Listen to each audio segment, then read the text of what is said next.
Transforme les vies, Seigneur.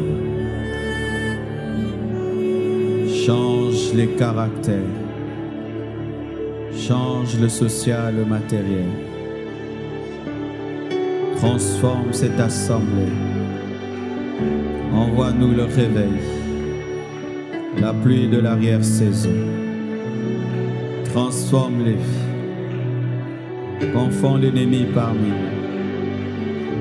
Atteins ton but et ton plan. Au nom de Jésus-Christ, je te recommande ce message et je demande ta grâce, la capacité de le communiquer fidèlement. Au nom de Jésus-Christ, j'ai ainsi prié. Amen. Nous acclamons le Seigneur.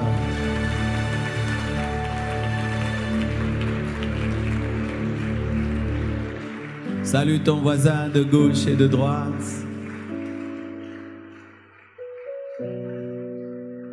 Je vous salue au nom de Jésus-Christ de Nazareth. Nous bénissons Dieu pour ces merveilleux moments passés dans l'adoration. Aujourd'hui, je veux commencer un enseignement que je veux commencer à donner les vendredis. Et après cet enseignement, nous allons vraiment entrer dans un puissant combat spirituel. C'est pourquoi je vous prie de ne pas être pressés après la parole. Nous devons avoir vraiment des moments intenses de combat spirituel. Nous croyons au combat spirituel, à la compassion, mais dans l'équilibre. Amen. Dans l'équilibre. Mais nous croyons, car c'est biblique. On ne peut pas nier un message. Amen. Tout ce qui est dans la parole, nous y croyons. Alors, nous aurons des moments de prière après. Mais c'est un enseignement que je vais donner longtemps, vendredi après vendredi, et des fois que j'apporterai aussi les dimanches, afin d'équilibrer la connaissance dans l'Église en cette matière. Nous sommes toujours dans la dynamique des enseignements sur l'évangélisation, sur les faux raisonnements, mais je vais m'atteler un peu longtemps sur les choses que le Seigneur m'a enseignées au sujet des mensonges de Satan. Donc aujourd'hui, je commence un enseignement sur les mensonges de Satan, car pour aussi gagner une âme, il faudrait connaître les mensonges du diable, car certaines personnes sont sous le paganisme à cause d'un faux raisonnement, mais d'autres, ce n'est pas un faux raisonnement, c'est parce que vraiment Satan est en train de les mentir. Amen. Nous allons nous tenir debout. Le thème de ces enseignements, c'est les mensonges du diable. Tu peux dire ça à ton voisin de gauche, les mensonges du diable. Ton voisin de droite, ton voisin de derrière, ton voisin de devant. Nous sommes dans Jean 14, verset 6. La Bible dit, Jésus lui dit, « Je suis le chemin, la vérité et la vie. Nul ne vient au Père que par moi. » Nous lisons également Jean 8, versets 44 à 45. Jean 8, 44 à 45. La Bible dit ceci, « Vous avez pour père le diable, et vous voulez accomplir les désirs de votre père.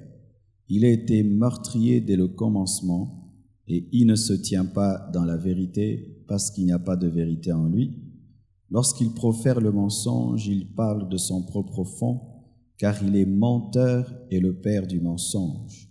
Et moi, parce que je dis la vérité, vous ne me croyez pas. » Que Dieu bénisse sa parole. Asseyez-vous, s'il vous plaît. Avant de parler du mensonge du diable, j'aimerais vraiment vous affirmer que Jésus-Christ est la vérité. Amen. Jésus-Christ est la vérité. Et lui-même le dit. Et il ne l'a pas dit par démagogie. C'est vraiment ce qu'il est. Les hommes de ce monde se donnent des titres qui ne sont pas. Ils se donnent des attributs qu'ils ne peuvent pas défendre.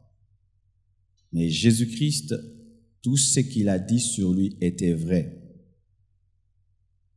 Et il dit, je suis le chemin qui mène au Père, qui mène au ciel. Je suis la vérité. Donc en dehors de lui, tout est mensonge. Et je suis la vie, car en dehors de lui, tout est mort.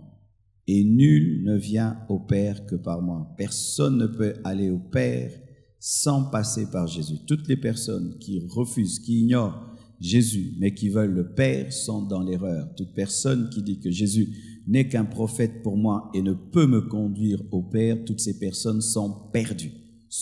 Tu peux croire au Père comme tu veux, mais si tu ne crois pas au Fils qui t'amène au Père, tu es perdu, car c'est ainsi que la divinité s'est organisée.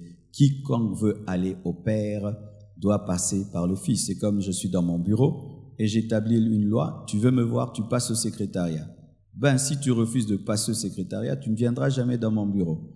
Et quiconque dit que moi c'est le Père, mais je n'ai pas besoin du Fils, jamais tu ne verras le Père. Même si ta doctrine du Père est bonne, même si ta connaissance du Père est bonne, mais si tu refuses le Fils, tu es perdu. Et dans Jean 8, versets 44 à 45, la Bible dit, vous avez pour père le diable. Lorsque un homme naît, il est fils du diable. Nous ne naissons pas fils de Dieu. Aucun homme ne naît fils de Dieu. Le seul qui est né fils de Dieu, c'est Jésus-Christ. Tout homme, après la déchéance d'Adam, naît dans le péché, car Adam a communiqué à l'homme une nature déchue qui fait de lui le fils du diable. Et Jésus, le créateur de l'homme, la parole faite chair, la vérité, dit aux hommes, vous avez pour père le diable et vous voulez accomplir les désirs de votre père, le diable. Il a été meurtrier dès le commencement. C'est lorsque les Juifs voulaient tuer Jésus-Christ et ils ont voulu le tuer comme leur père, le diable, qui est un meurtrier. Il était meurtrier dès le commencement et ne se tient pas dans la vérité. C'est lui qui a poussé Caïn à tuer son frère Abel. Caïn qui a tué son frère Abel. Il a été meurtrier dès le commencement et il ne se tient pas dans la vérité parce qu'il n'y a pas de vérité en lui. Dans le diable, il n'y a même pas 1% de vérité. Même pas 1%, même pas 0,1% de vérité. En lui, il n'y a point de vérité. Et quand une secte démoniaque, quand une loge démoniaque prétend communiquer la vérité, venez des principes de vérité occultes, 10 vérités occultes. Dans le diable, il n'y a point de vérité. Jésus dit, en lui, il n'y a point de vérité. Alléluia. Et lorsqu'il profère le mensonge, il est à 100%. En lui, il n'y a point de vérité. Mais lorsqu'il profère le mensonge, il parle de son propre fond. Lorsque le diable ment, il n'est pas 80%, ni à 50%. Lorsque le diable ment, il est à 100%. Cela est sa nature première. Le mensonge est tiré du plus profond de lui, car il est menteur et le père du mensonge. Il ne ment pas seulement, il est aussi celui qui a engendré le mensonge, car il y a des gens qui mentent, mais qui n'ont pas engendré le mensonge. Tous les menteurs de ce monde sont des menteurs, mais n'ont pas engendré le mensonge. Mais le diable, quand il ment par le Fils qu'il a engendré. Alléluia. De la même manière, le Père utilise le Fils pour sauver, parce qu'il a engendré le Fils. De la même manière, le diable utilise le mensonge, car il est le père du mensonge. Le Père est le père de la vérité, et le diable est le père du mensonge. Autant le Père utilise la vérité pour sauver, autant le diable utilise le mensonge pour perdre. Autant Dieu s'investit à 100% dans la vérité pour sauver, autant le diable s'investit à 100% dans le mensonge pour perdre. Autant le Père a confiance en la vérité pour sauver, autant le diable a confiance au mensonge pour sauver. Le Père, pour perdre plutôt, le Père engendre la vérité et le diable engendre le mensonge. Il est menteur et le père du mensonge. Et la Bible nous dit, et moi, parce que je dis la vérité, vous ne me croyez pas. Ce passage révèle une contradiction, une guerre entre la vérité et le mensonge. Et il y aura toujours une guerre entre la vérité et le mensonge, que ce soit dans le monde, que ce soit dans l'église, que ce soit dans ta propre vie, il y aura toujours une guerre entre la vérité et le mensonge. Et l'arme de la vérité, c'est l'amour, et l'arme du mensonge, c'est la brutalité. C'est pourquoi chaque fois que la vérité est prêchée dans des milieux où il y a l'ignorance, ces personnes ignorantes, au lieu d'utiliser l'amour pour sauver les prédicateurs de la vérité, utilisent la violence, les tuer, les persécuter. C'est comme ça que vous remarquez, là où les gens sont dans des fausses doctrines, des fausses croyances, leur réaction a toujours été la brutalité, parce que le mensonge n'a pas d'arme efficace. Amen. C'est pourquoi ils sont brutaux, comme certains qui brûlent leurs enfants parce qu'ils se sont convertis, qui châtient leurs enfants parce qu'ils se sont convertis. Mais nous qui avons la vérité, ton enfant peut refuser de croire en Jésus, tu vas pas le taper, tu utilises la vérité, parce que la vérité est tellement puissante qu'on n'a pas besoin d'arriver à la brutalité. Et chaque fois que l'Église, dans l'histoire de l'Église a utilisé la persécution, car vous devez savoir qu'il fut un temps, l'Église a persécuté les gens, l'Église tuait les sorciers, l'Église brûlait entre guillemets ce qu'ils appelaient hérétiques, mais cela n'a fait qu'amener la froideur spirituelle. Amen. La vérité se défend dans l'amour, mais le mensonge se défend par le meurtre, la persécution et la brutalité. Si vous voulez connaître la faiblesse d'une doctrine, regardez comment cette doctrine persécute les gens. Amen. Une doctrine faible est remplie de brutalité. Je répète, une doctrine faible est remplie de brutalité, où on tue les gens parce que tu ne crois pas, parce que tu as prêché, parce que tu as enseigné, parce que c'est une faiblesse. Mais là où il y a la vérité, il y a l'amour, même face à quelqu'un qui insulte votre Dieu. C'est pourquoi dans une nation chrétienne, on peut avoir des bouddhistes, on peut avoir des shintoïstes, on ne les fait rien, on ne les tape pas, on ne les brûle pas, on les laisse. Pourquoi? Nous sommes puissants. Amen. Nous sommes puissants. La persécution, la brutalité révèle le mensonge, et la vérité se révèle dans l'amour. Amen. C'est pourquoi des fois on pense que les chrétiens sont faibles, mais vous laissez des gens qui ne croient pas en votre Dieu calmes, parce que nous croyons en la puissance de la transformation, de la persuasion de la vérité. Amen. Mais l'hérésie est tellement faible qu'elle n'arrive pas à persuader. C'est pourquoi l'hérésie arrive. On va te tuer, on va te brûler, on va te chasser de la famille, on va te. Et sachez, mes frères et sœurs chrétiens, chaque fois que nous atteindrons ce niveau-là, où nous utilisons la brutalité pour convertir les gens, sachez que c'est le signe de la perte de l'onction, de la perte de l'esprit, de la perte de Dieu. Amen. L'Église n'opère pas dans la brutalité, opère dans l'amour pour sauver et opère dans l'amour pour se défendre. C'est ainsi que Jésus-Christ, étant persécuté, a dit « Père, pardonne-leur ». Amen. Mais les Juifs, lorsque Christ a prêché la vérité, se sentant en danger, ont décidé de le tuer. Pourquoi? Leur père était le diable, le père du mensonge, mais aussi le premier meurtrier. Amen. Est-ce que vous comprenez ça? Le mensonge va toujours avec la brutalité. La brutalité. Les hommes qui se tiennent dans la vérité n'ont pas besoin de brutalité, tellement que la vérité est tellement puissante. Amen. La vérité peut transformer toute une nation. Amen. Sans fouet, sans chicoter les gens. Mais quand on chicote, on brûle, on bombarde, on explose, c'est la faiblesse. Amen. Nous sommes dans la doctrine la plus forte au monde. Ah oui, parce que nous n'utilisons pas la brutalité contre nos ennemis, mais nous les aimons pour les transformer. Amen.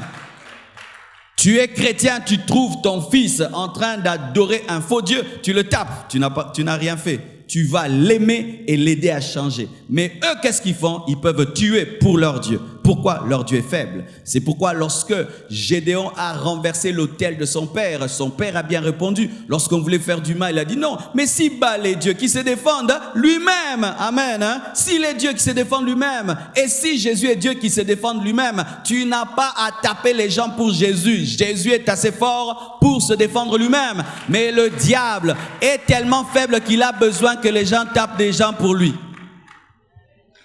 Le diable est tellement faible qu'il a besoin que tu puisses taper quelqu'un pour lui. Mais Jésus est tellement fort que quand tu veux taper quelqu'un pour lui, dis non Pierre, ramène le couteau, je sais ce que je leur ferai. Oh, alléluia. Quand il y a la puissance, il y a la douceur. Quand il y a la faiblesse, il y a la brutalité. Les personnes puissantes sont douces. Parce qu'il est tellement fort qu'il se dit, je vais le toucher ou je vais te faire du mal, il ne te touche pas. Mais les faibles, ils aiment tout le temps se battre.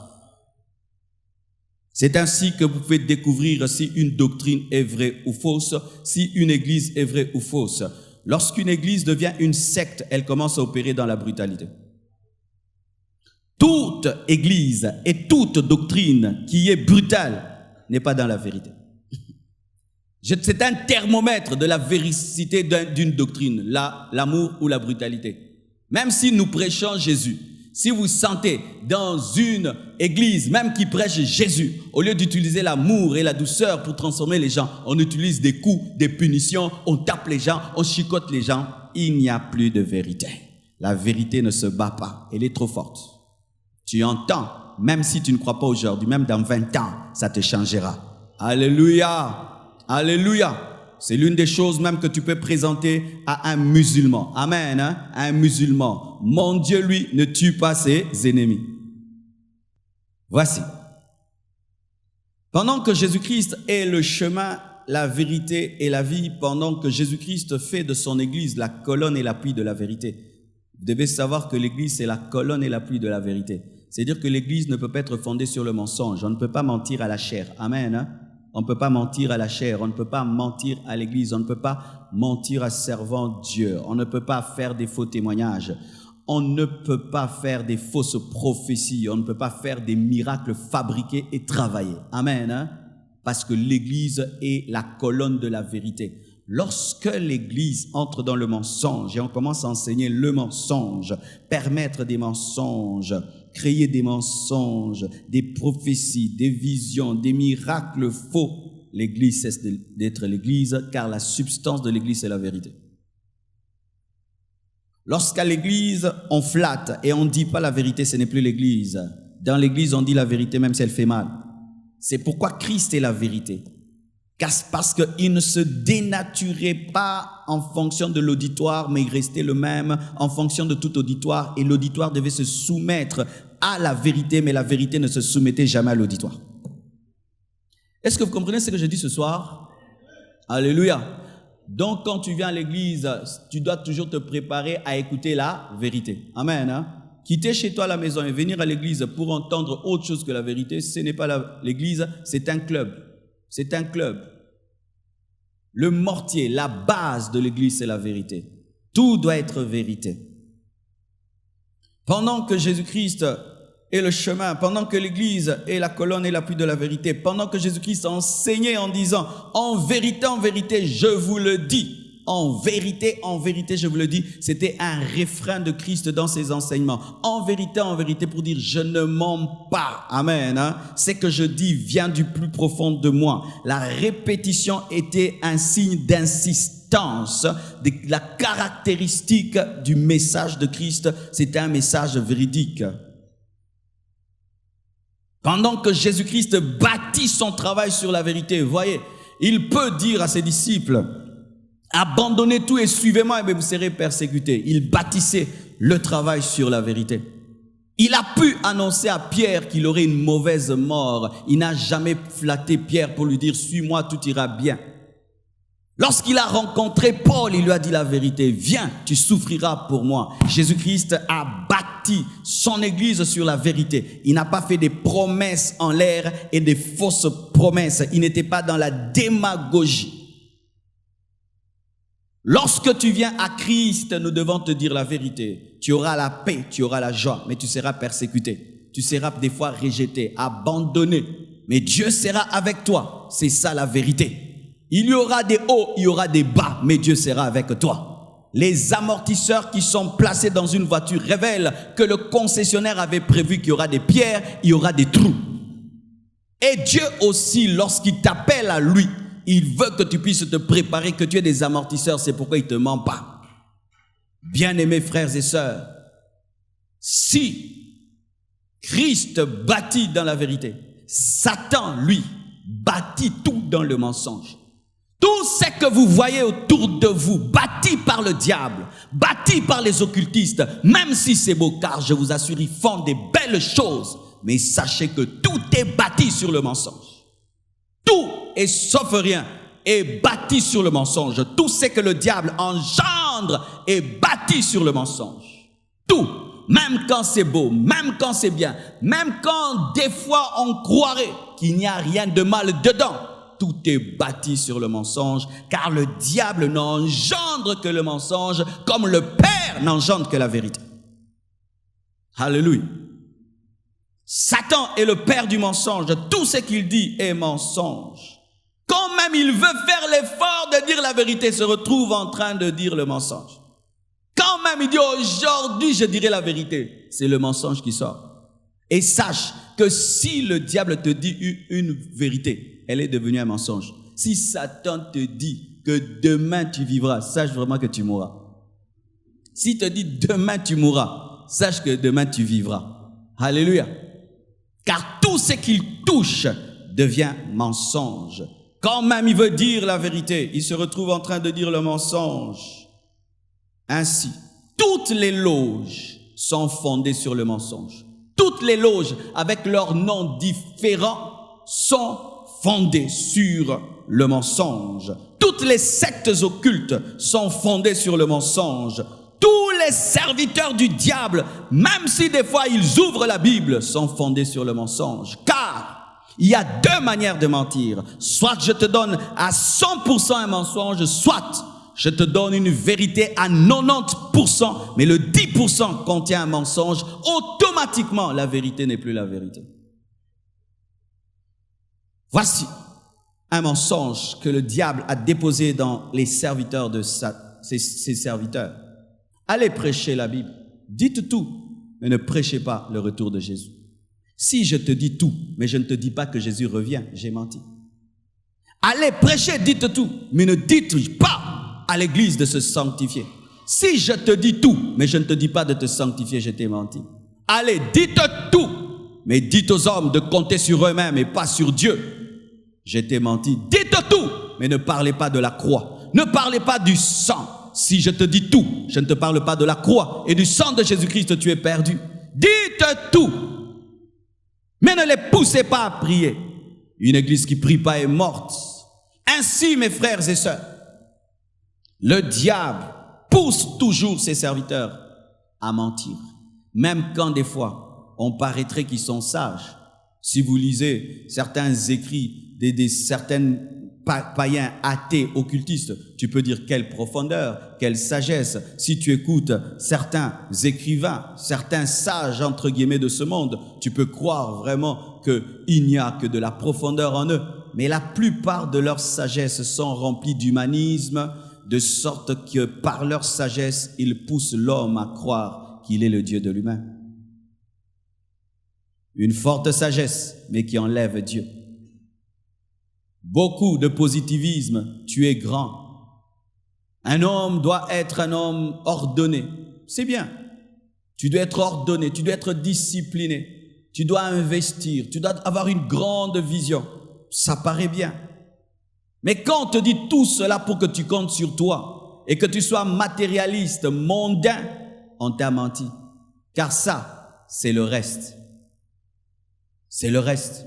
Lorsque tu vois quelqu'un sur sa table du marché, n'avoir que les matabis, mais il n'y a pas ce qui est principal. Tu ne sais pas, tu as le matabis, c'est de quoi? Tu n'as pas compris. Voici le bonus. Ok. Je te dis par exemple que ça c'est le bonus. Le bonus de quoi? Non, c'est le bonus. Le bonus de quoi? Le bonus. Tu vas être grand, tu seras riche, tu seras connu. C'est le bonus. Le bonus de quoi? Le diable prêche le bonus de rien. Mais il n'y a jamais rien. Le bonus, c'est toujours le bonus de quelque chose. C'est à la fin que tu sauras que c'était le bonus de l'enfer. Mais Jésus te présente le royaume. Il te présente la communion avec lui. Ensuite, il te présente le bonus. Tu sais que c'est le bonus de quoi? Et il te dit que dans ce bonus-là aussi, tu seras combattu. Mais le diable présente un bonus sans combat. Mais il ne présente pas le bonus de quoi? Penses-tu qu'il dit à ses serviteurs, ça c'est le bonus de l'enfer? Voici des voitures et des maisons, et puis tu iras en enfer. Dans le feu, en train de pleurer, de crier. Il ne dit jamais ça. Même quand il parle de l'enfer, il parle de l'enfer comme un paradis. Vous savez ça? Quand le diable dit à ses serviteurs, nous irons ensemble en enfer, il ne parle pas du feu de la souffrance, il parle de l'enfer comme étant un paradis, car il tourne toutes les vérités de Dieu. Aujourd'hui, un occultiste va se convertir. Aujourd'hui, un sorcier va donner sa vie à Jésus. Mais oui, mes frères, il y a des jeunes gens qui viennent dans les églises aujourd'hui, qui sont occultes, qui sont dans la magie. Et j'en ai rencontré quelques-uns, et certains même ont eu à confesser. Et si aujourd'hui tu es dans l'occultisme, ce sera le jour de ton salut. Je vais faire un appel à la conversion devant. Oui. Ce soir, je ferai un appel à la conversion devant, pour les sorciers, pour les magiciens et pour les occultistes. Et je t'assure que si tu oses répondre à cet appel ce soir, ta vie sera totalement bouleversée. Tu n'as que faire de ce que les gens diront. Alléluia. Cela se passait dans l'église primitive. Ceux qui étaient dans la magie, quand on prêchait la parole, venaient devant, ils prenaient leurs livres, ils les brûlaient. Vous avez déjà lu ça? Acte 19, verset 19. Lisez ça, c'est écrit dans la parole. La première fois que j'ai vu un homme de Dieu le faire, j'étais étonné. Je suis allé l'écouter prêcher. Et puis quand il a fini, il a dit, j'invite, comme nous invitons toujours les gens, venez devant croire en Jésus-Christ. Il dit, j'invite tous les sorciers qui sont ici, venez vous repentir. J'ai dit, personne ne viendra. Non, ils sont venus très nombreux. Et ils ont donné leur vie à Jésus, ils ont été encadrés et c'est devenu des puissants serviteurs de Dieu. Est-ce que l'Église a ce niveau-là? Nous devons parvenir à ce niveau-là. Amen. J'aimerais vous parler d'un premier mensonge du diable. La réincarnation. Quand tu vois le terme « ça veut dire ce qui revient deux fois, qui revient, répétition. Amen. Hein? Redemander. Redire. Incarnation, c'est quoi? C'est lorsque un esprit, une âme vient dans la chair. Alors, donc, la réincarnation, c'est quoi? C'est une doctrine satanique qui dit qu'une âme peut revenir dans plusieurs chairs. Que comme tu es là, tu étais né peut-être au Japon. Et tu es mort au Japon et tu es venu naître au Congo. Et après ta mort au Congo, tu vas renaître en Chine. Après ta mort en Chine, tu vas renaître, je ne sais pas, aux États-Unis. Et il se peut que là, c'est ta 7e vie, ta 10e vie, ta 20e vie, ta 100e vie. C'est ce qui est enseigné par le diable, la réincarnation. Que ce corps, c'est un véhicule. Comme nous changeons des véhicules. Aujourd'hui, je ne sais pas combien de voitures tu as pris. Peut-être tu as commencé par une Toyota, et puis tu es descendu, et puis tu es entré dans une Mazda, et puis tu es descendu, et puis tu as pris une moto, tu es descendu, et puis un camion, tu es descendu. Mais toi, ce n'est pas le véhicule. Et l'homme, pour eux, c'est l'âme. Alors l'âme peut changer de véhicule. Ainsi, si tu rates ta vie dans cette vie-ci, tu peux te rattraper dans la prochaine vie. Et si tu te comportes bien dans cette vie, dans la prochaine vie, tu seras riche, tu seras grand. Et si dans cette vie-ci, tu te comportes mal, dans l'autre vie-là, tu seras pauvre, tu seras infirme, tu seras malade. C'est pourquoi ils méprisent les infirmes. C'est pourquoi ils n'aident pas les infirmes. Parce qu'ils disent que tu es infirme dans cette vie, parce que tu étais méchant dans ton ancienne vie. Tu vois comment le diable ment? Et vous voyez, ça vous fait rire, mais la plupart vous êtes jeunes, mais ça vous fait rire parce que vous avez la connaissance des Écritures. Mais vous savez, les gens qui croient ces choses-là, ce sont des grands professeurs d'université. Des docteurs professeurs d'université, des grands scientifiques, ils croient en la réincarnation. Ils ont 1000 livres sur la réincarnation. Et pour confirmer son mensonge, vous savez ce que l'ennemi fait dans le domaine de la réincarnation, pour que vous le sachiez déjà. Il y a des témoignages de réincarnation dans les loges occultes. Autant nous disons à quelqu'un, frère, viens, dis-nous comment tu t'es converti. Ils ont aussi des moments où quelqu'un vient devant, il vient vous raconter qui il était dans l'autre vie. Oui. Et certains donnent même les détails de leur vie passée. Oui, il peut te dire, j'étais mort à Mama Yemo. Il y a tel jour. J'avais autant d'enfants dans mon ancienne vie. Il donne les noms de ces enfants-là. Mais un enfant de 9 ans qui raconte sa vie quand il est mort à 70 ans. Oui. Que veut dire cela? Quelqu'un qui peut te raconter son ancienne vie avec des détails. Un Congolais qui donne des détails sur le Japon. Comment il est mort au Japon? Combien d'enfants il a laissé au Japon? Et on va au Japon, on vérifie. Exact. Mais il n'a jamais été au Japon. Et pire, quand c'est un enfant de 9 ans, de 8 ans, et vous sentez que cet enfant ne peut pas mentir et il ne peut pas connaître cela. Mais comment un enfant de 8 ans, 7 ans peut savoir qu'il y a quelqu'un qui est mort très très loin et qui a laissé tel enfant, et il parle même des circonstances de sa mort et des petits détails, même quand le médecin était en train de se battre, et les dernières paroles du médecin. Il n'y a pas des gens là-bas pour rien, on les convainc. Et si tu rencontres quelqu'un qui est sous l'emprise de cette doctrine de la réincarnation et qui te parle de tels témoignages, que vas-tu dire? Voici, mes frères, si tu vas évangéliser et tu vas t'opposer aux puissants de Satan, il y a une chose que tu ne dois jamais ignorer. Le diable n'a aucune puissance contre l'Église, mais il a la puissance dans la vie des païens. Le diable est dépouillé que face à nous, mais face aux païens, il est armé. Quand on dit qu'il a dépouillé les autorités et les dominations, c'est face à toi l'Église. Mais un païen, devant lui, le diable est armé, il est puissant dans la vie d'un païen. Mais devant toi, il n'a pas de puissance parce que tu es l'épouse de celui qui l'a vaincu. Et donc alors, vous devez savoir que lorsque le diable était précipité, Dieu ne lui a pas ravi sa puissance. Et donc, Satan a aussi des pouvoirs de divination. Dites divination. C'est ce pouvoir-là que certains peuvent lire les lignes de la main et te révéler des choses. Il peut te regarder, te donne des détails. Il te parle de ton passé. Sans qu'ils soient des prophètes remplis de l'esprit. Qu'est-ce qui arrive? Pour conforter la fausse doctrine de la réincarnation, le diable possède des enfants. Il envoie plutôt des démons dans des enfants, des esprits de divination qui vont révéler la mort de quelqu'un au loin pour que vous croyiez que cet enfant, c'est une âme qui est revenue, alors qu'aucune âme ne revient. Mais c'est un démon qui était au Japon, mais qui vient à Kinshasa parce qu'il se promène. Amen. Quand quelqu'un dit « j'étais mort à tel endroit, voici », comment je peux connaître? Parce que le démon qui est en toi était là-bas. Amen. Hein? Le démon qui est en toi était là-bas. Car les démons se promènent. N'est-ce pas que la Bible dit que le diable se promenait sur la terre? Et Dieu lui a dit, d'où viens-tu? Donc, les démons peuvent se promener et peuvent connaître des choses. Mais que dit la Bible face à la réincarnation? Hébreux 9, verset 27. La vérité. Et comme il est réservé aux hommes de mourir une seule fois, 2 fois, après quoi vient le jugement. Bien-aimé, la vie n'a pas de brillant.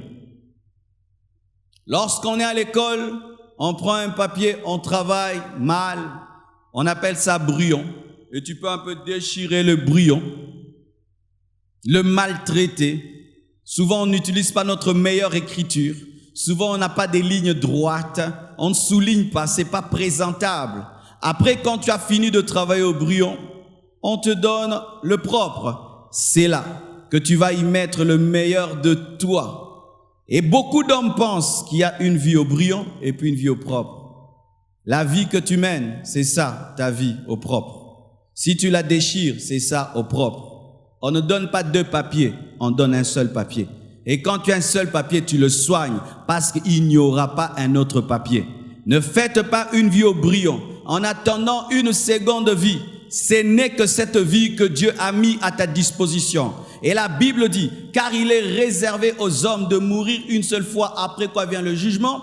Et la Bible nous dit que Jésus-Christ reviendra aussi une seule fois. Alléluia. Pourquoi? Parce qu'il n'y aura pas 2 croix, 4 croix, car Jésus-Christ n'est pas mort pour 2 vies, 3 vies, 4 vies. Tu n'as qu'une seule vie et il n'y a qu'une seule croix. Si l'homme peut revenir 3 fois et 4 fois, donc il faut qu'il y ait 5 croix ou 8 croix pour chacune des vies. La seule mort de Christ révèle une chose, qu'il n'y a qu'une seule vie. Car si l'homme a plusieurs vies, il faut qu'il y ait plusieurs croix pour chaque vie. Après la mort vient le jugement. Après la mort, nous ne revenons pas. Après la mort, nous ne revenons pas sur terre. Et certains présentent l'exemple d'Élie. Ils disent, Élie, mais il est revenu dans Jean-Baptiste. Parce qu'on dit cela, que dans Jean-Baptiste, il y avait l'esprit d'Élie. Mais voici 2 choses. Premièrement, Élie n'était pas mort. Amen, hein? Élie n'était pas mort. La réincarnation dit que quelqu'un peut mourir et puis il revient. Mais Élie a été enlevé au ciel. Amen, hein? Il était enlevé. Mais on dit encore, mais non. Mais on dit aussi que parmi les 2 témoins, il y a un qui sera Élie. Dans la Bible, on parle aussi de l'onction d'Élie. Il aura l'onction d'Élie, mais il ne sera pas Élie. Car si tu meurs, tu ne reviens pas. Et si tu n'es jamais mort, et tu reviens, et tu meurs, tu ne reviendras pas. Bien-aimés frères et sœurs, parler de Jean-Baptiste pour confirmer une réincarnation n'est pas exact, car Élie, même s'il est revenu en Jean-Baptiste, bien-aimé, ce n'était pas une réincarnation parce qu'il n'était pas mort. Alléluia. Et si même certains forcent les textes pour dire ça doit être lui, alors je dis que c'est une exception qui confirme la règle. Écoutez la généralité, car certains aiment beaucoup les exceptions. Il y a eu combien de personnes dont on a dit, c'est Élie qui est revenu, c'est Enoch, c'est Paul, c'est Pierre. Combien de fois cela s'est passé dans la Bible? Tu ne peux jamais fonder ta doctrine sur un exemple. Là maintenant, j'entre même dans la pensée des gens qui croient cela. Tu ne peux fonder ta doctrine sur un seul exemple. Mais ce qui est général dans les Écritures, quand tu meurs, tu ne reviens pas. Ça, c'est la généralité. Croyez-vous vraiment que vous ne reviendrez pas? Qui le croit? Mais pourquoi tu mènes une vie en lambeaux, une vie au brouillon?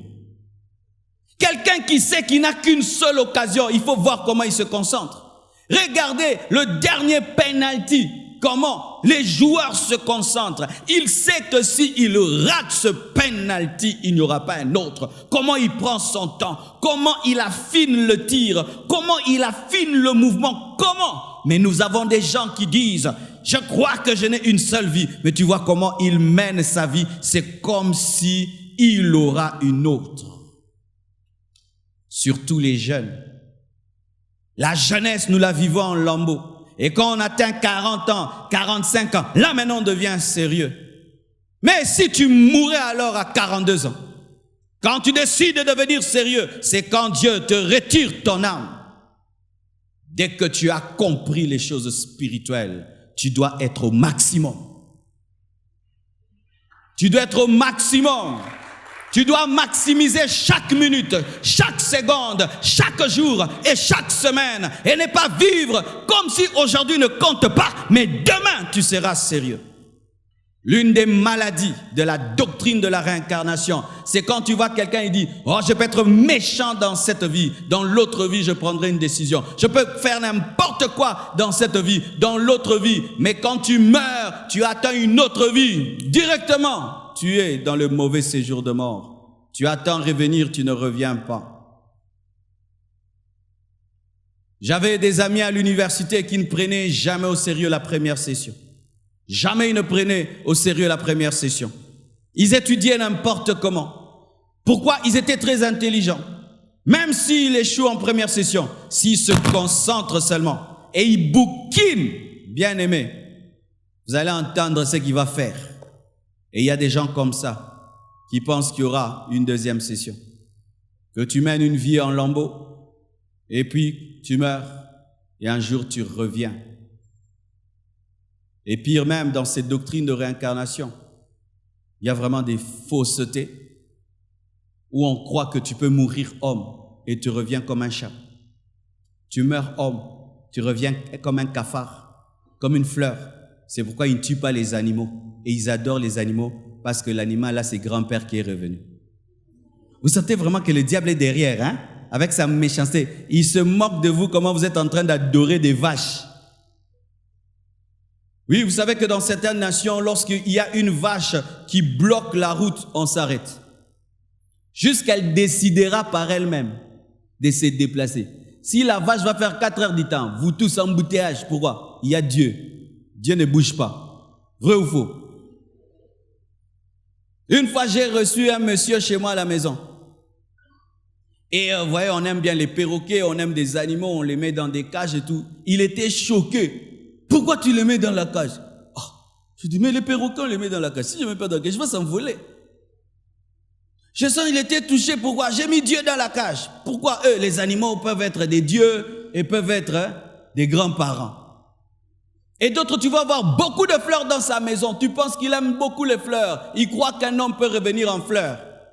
Alors, il s'en occupe vraiment, jardin. Non, c'est beau chez vous. Non, c'est rempli de grands-pères et de grandes sœurs. Dis bêtise. Mais qui a un tel jardin où il prend soin des petits frères et des grands-pères? Un docteur. Docteur en droit. Docteur. Un enfant de la maternelle est plus intelligent que toi. Un enfant de l'écodime est plus intelligent que toi. Un enfant de l'écodime est plus intelligent que toi. C'est pourquoi, frère, la sagesse ne commence qu'en Jésus-Christ. La sagesse ne commence qu'en Jésus-Christ. L'homme ne revient pas ni en homme, ni en plante, ni en animal. Tu n'as qu'une seule vie. Après ta mort vient le jugement. Point, dit la parole.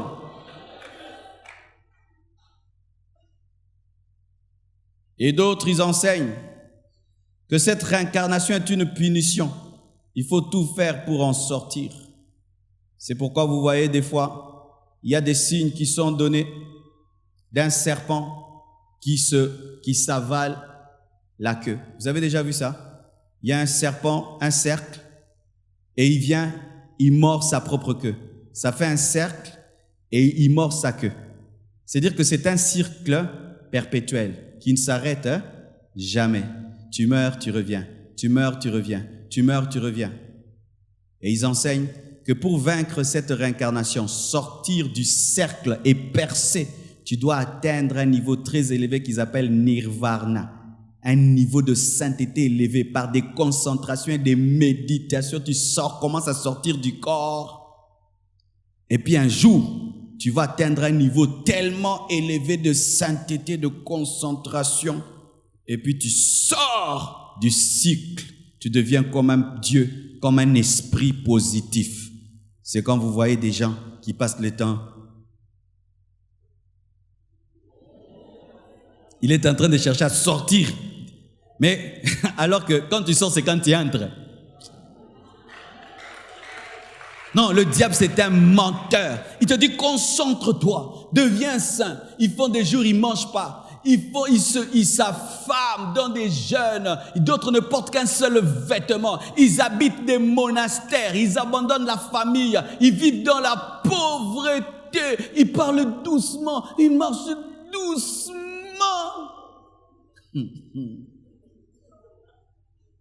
Ah, frère, il faut qu'on aille prêcher l'évangile partout. Vous voyez cette parole que nous prêchons tous les jours ici. Vous êtes tellement habitués. Il y a des gens, si seulement il entend ça, il dit c'est pas vrai. Mais moi je pensais que ma fleur là c'était mon Dieu. Et ma vache là c'était mon Dieu. Non, oh Seigneur. Mais vous êtes déjà habitués. Il faut qu'on aille. Amen, hein? Mais tu parles aussi, tu meurs. Amen, hein? Amen, hein? Amen, hein? Tu iras prêcher ces choses dans un endroit où depuis qu'ils sont enfants, on leur a dit que la poule est Dieu. Et tu dis la poule, il faut la tuer, la manger, la griller avec beaucoup de céleri. Et on te voit, tu es en train de manger le grand-père.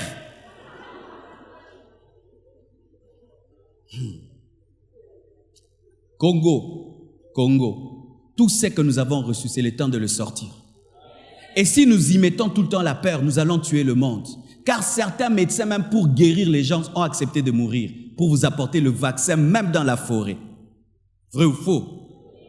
Certains vaccins que nous avons, certains hôpitaux que nous avons, certains médecins sans frontières sont allés même vers des épidémies pour sauver les gens. Mais les chrétiens ont peur de donner le vaccin Jésus alors qu'il y a la pire épidémie, l'ignorance.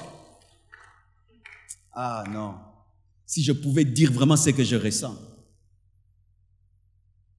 Nous devons cesser d'être les consommateurs de l'évangile. Nous devons maintenant donner l'évangile au monde, sauver les autres. Aujourd'hui, nous sommes entourés des Indiens, nous sommes entourés des Chinois. Ils viennent avec leur doctrine. Nous devons arrêter de nous moquer d'eux. Nous devons leur prêcher. Leur prêcher, qu'est-ce que tu crois? Moi, je crois ça. Pourquoi tu portes le truc là, rouge et rouge et rouge? Pourquoi? Oh non, ça me protège. Ah bon? Et puis si ça brille maintenant, tu seras protégé comment? Donc, ce qui te protège, toi, tu le portes. Mais non, mais c'est ce qui te protège qui doit te porter. Toi, tu portes ce qui te protège. Comment c'est qui te protège? Toi, tu dois le porter. Non, Dieu qui me protège me porte. Moi, je ne le porte pas. Mais toi, tu dois porter un fil pour que le fil te protège. Non, qui protège l'autre?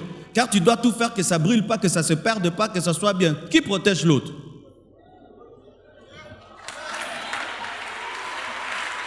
Oh non, je te donne ce fil, il va te protéger, mais que l'eau ne tombe pas dessus. Oh, qui protège l'autre? Je te donne ce fil-là, tu le mets là-bas que personne ne le voit. Qui le protège l'autre? Mais Dieu fait qu'on ne te voie pas.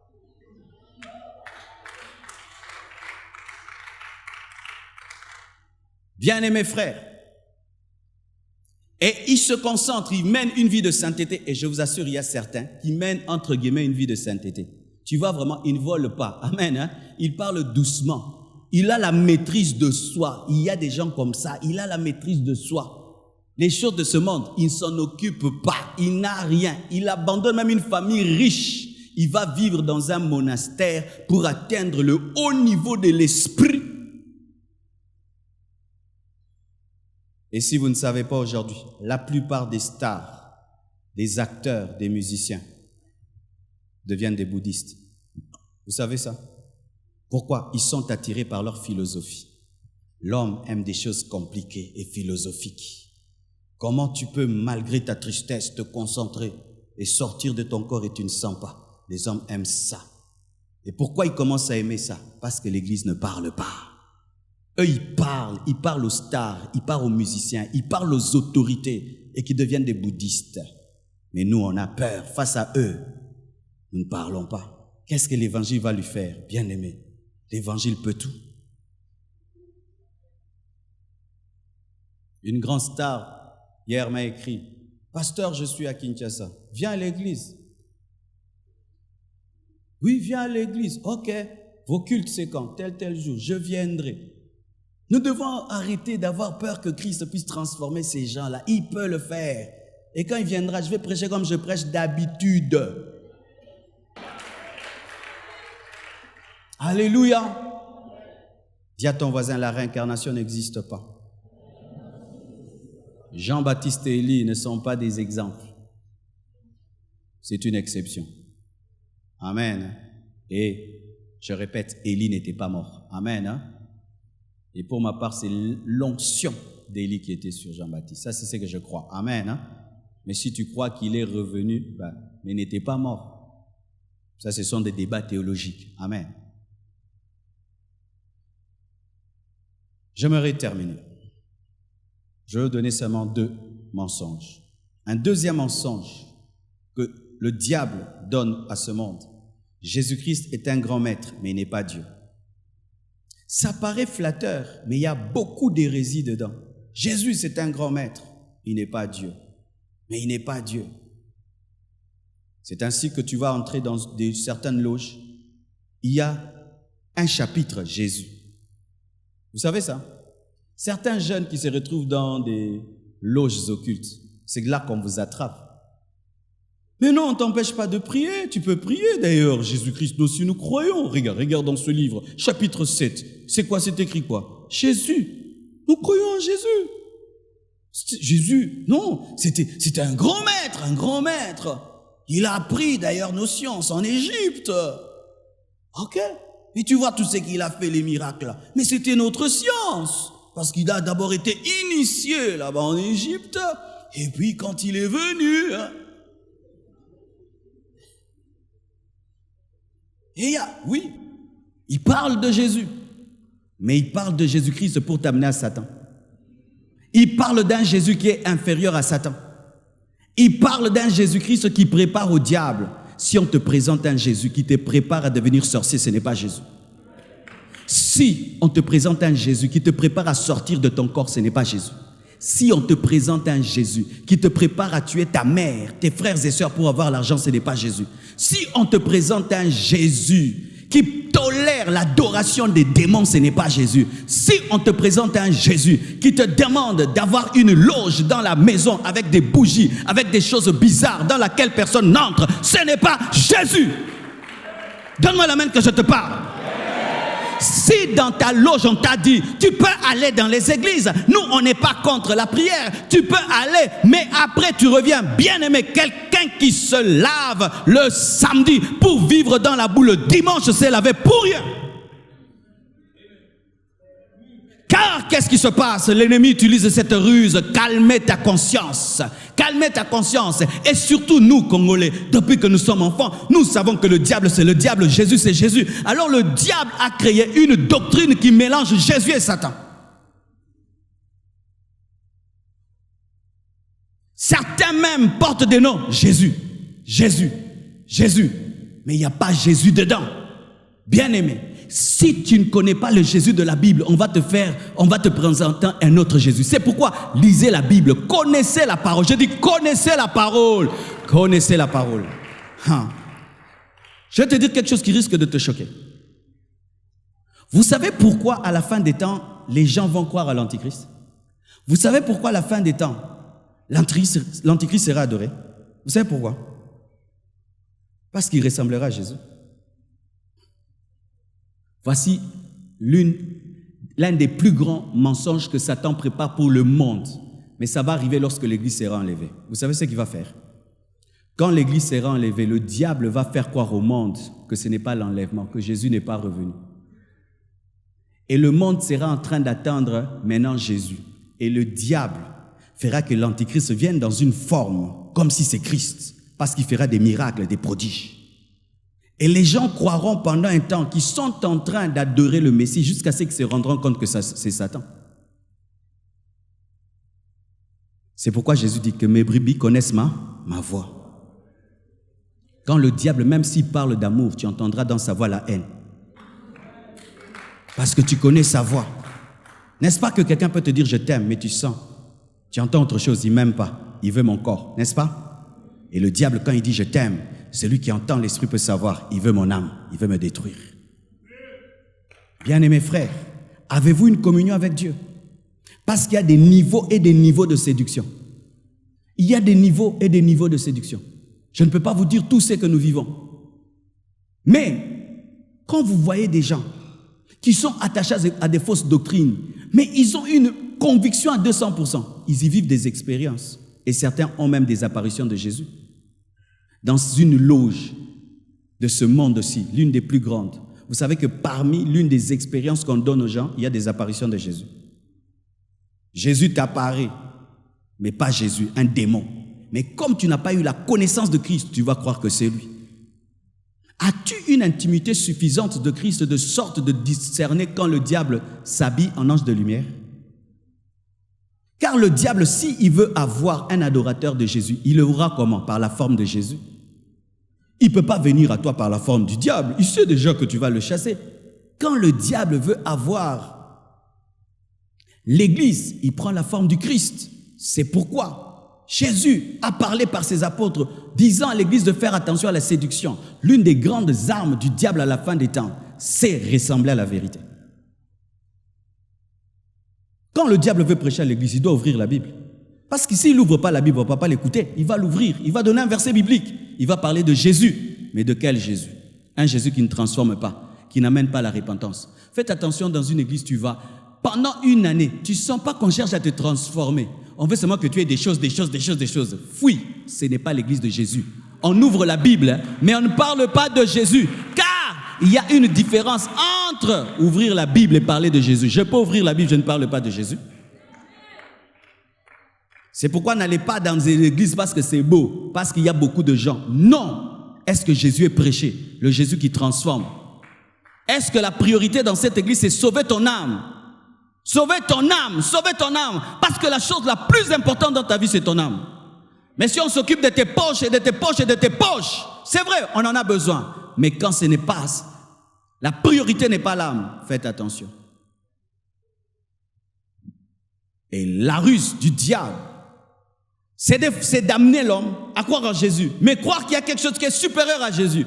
Comme dans certaines sectes, on dit, oui, nous croyons en Jésus, c'est un prophète, mais il y a un plus grand prophète au-dessus de lui. Non, il n'y a pas un plus grand prophète au-dessus de Jésus. Il n'y a pas un prophète qui soit supérieur à Jésus. Personne n'est supérieur à Jésus. Où on place un homme au même niveau que Jésus. Ce n'est pas Dieu.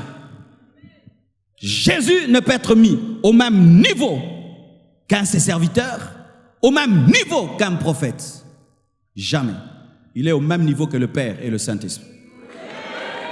Alléluia. Il est Dieu avec D majuscule. Jésus n'est pas un ange, il est le créateur des anges. Je dis, Jésus n'est pas un ange, il est le créateur des anges. Jésus est plus qu'un messager, il est plus qu'un prophète, il est plus qu'un serviteur de Dieu. Il est Dieu omnipotent, omniscient et omniprésent. Jésus est Dieu, il est digne d'adoration. C'est pourquoi lorsque les disciples l'ont adoré, il n'a jamais refusé d'être adoré parce qu'il est Dieu. Chaque fois qu'on faisait à Jésus quelque chose qui n'est pas dans la volonté de Dieu, il refusait. Mais lorsqu'on l'a adoré, il a laissé les disciples l'adorer parce qu'il est Dieu. Et il se présentait disant, je suis qui est apparu à Moïse. Alléluia. Jésus est le créateur. Le ciel et la terre ont été créés par lui. Jean 1 verset 1. Au commencement était la parole et la parole était Dieu. En minuscule, en minuscule, en majuscule. Au commencement était la parole et la parole était Dieu. Et Jésus est la parole. Bien-aimés frères et sœurs, ce qui trouble les hommes, c'est l'humanité de Jésus. Est-ce que Dieu peut naître? Oui, parce qu'il peut tout. Donne-moi la main que je parle. S'il était Dieu, comment il naît? Non, il naît parce qu'il est Dieu. Parce que s'il ne peut pas naître quand il veut naître, donc il n'est pas Dieu parce qu'il n'est pas omnipotent.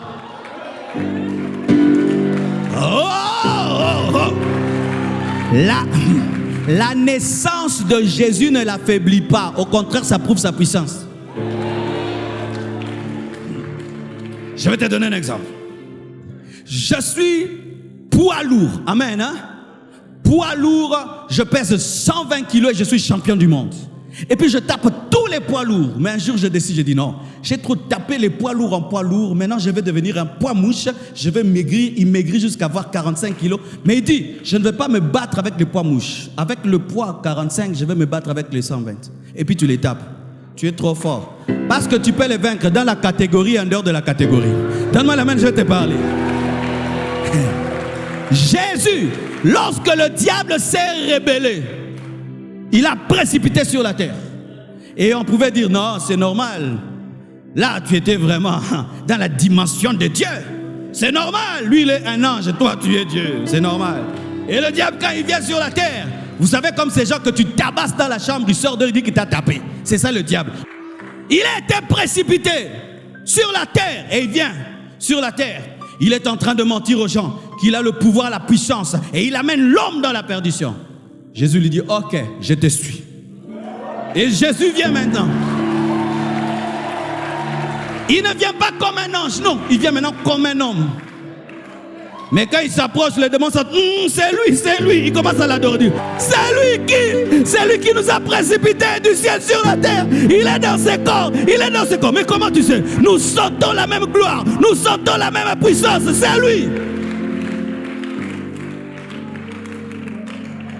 Mais le diable a toujours têtu, dit non, comme il est venu sur la terre, je vais quand même en profiter, je peux le vaincre. Et il cherche à le vaincre dans le désert. Et Jésus lui donne un chaos. Il lui donne un chaos, amaigri, affaibli par les chaînes, mais il les tape. Pendant tout le ministère de Jésus, il essaye, car la Bible nous dit que Jésus était tenté en toutes choses. Donc tenté même d'adultère et d'impudicité.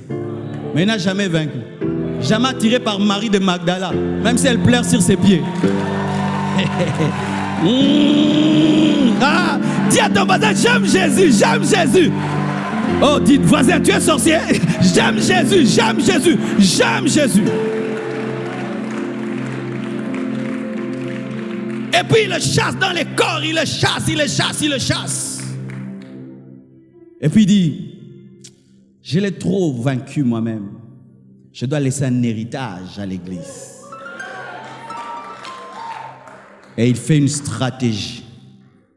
Le diable qui cherchait à le toucher, à le vaincre pendant son ministère n'arrivait pas. Mais ce jour-là, le diable va le toucher. Il ne réagit pas. Ils disent, oh, vous voyez, il a commis l'erreur, il est devenu homme. Et on l'amène à la croix. Il ne fait rien. Même les apôtres sont déçus. Alors que c'était la stratégie.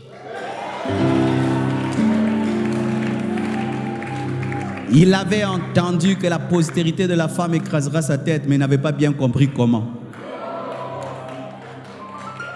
Et il avait dans ses propres mains la postérité de la femme. Et il a crucifié. Et quand on donne un coup de marteau et qu'il est crucifié, le sang coule. Des maladies commencent à être paralysées, anéanties. On donne un autre. Des maladies, car il est écrit dans ses meurtrissures, nous avons été guéris. On met une couronne d'épines sur lui et la gloire vient sur l'église. On lui perce le côté, Jésus engendre l'église. Et là, il commence à les dépouiller. Les autorités, les dominations, il commence à leur enlever les titres, les gardes, les armes. Il leur enlève cela. Pas pour lui, parce qu'il avait déjà vaincu le diable, pour l'église. Afin que nous aussi, nous puissions chasser le diable, chasser les démons. Sachez qu'un bébé spirituel d'aujourd'hui peut chasser le diable en personne. Un bébé spirituel d'aujourd'hui peut chasser le diable en personne. Mais quand il meurt, il dit, même si tu as pu guérir les maladies, mais la mort, tu ne sauras pas. Et alors qu'il est mort, il n'était pas un mort comme les autres en train de pleurer. Il va en prédication. Il va faire les portes en porte. Car elle me dit que lorsqu'il était mort, il est allé prêcher aux âmes qui étaient perdues au temps de Noé. Il a fait les portes à porte et il a ravi la clé du séjour de mort. Et la terre ne pouvait pas le contenir. Le premier jour est passé. Le deuxième jour est passé. Le troisième jour, un ange est venu là donner un sabot à la pierre. La pierre a été roulée. Il est sorti vivant du tombeau. Et depuis qu'il est mort, il est assis à la droite de Dieu le Père. Et il a donné le pouvoir à son église. C'est Jésus-là. Celui-là. Un occultiste ne peut pas le prêcher. Un magicien ne peut pas le présenter. Car le présenter, c'est présenter leur propre défaite. Jésus est plus qu'un grand maître. Il est le roi des rois, le seigneur des seigneurs. Jésus-Christ est plus qu'un grand maître. Il est le roi des rois, le seigneur des seigneurs. Toute la création l'adore. Il est l'homme qui nous présente, déjà qui nous représente déjà au ciel, afin que les hommes croient et qu'ils peuvent vivre au ciel. Frères, sœurs, Ne croyez jamais aux mensonges des loges sataniques qui sont en train de rabaisser Christ, des fausses doctrines qui rabaissent Christ, comme si c'était un homme. C'est Dieu fait homme. Dieu fait homme par amour pour nous. Car il a utilisé les méthodes totalement divines, il n'a pas pu sauver l'homme. Il devait devenir un corps pour parler à l'homme en homme. Car il faut qu'un homme meure pour les hommes, mais en tant que Dieu, pour que les hommes deviennent des dieux.